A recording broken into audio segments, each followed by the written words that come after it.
I don't know if you can see this just here, but that is an amazing little construction there. Let me see if I can get the camera around without harming the nest in any way. So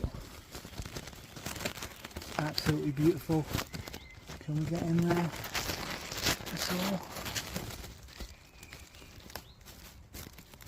She's got a chick, 2 chicks, a hatched egg,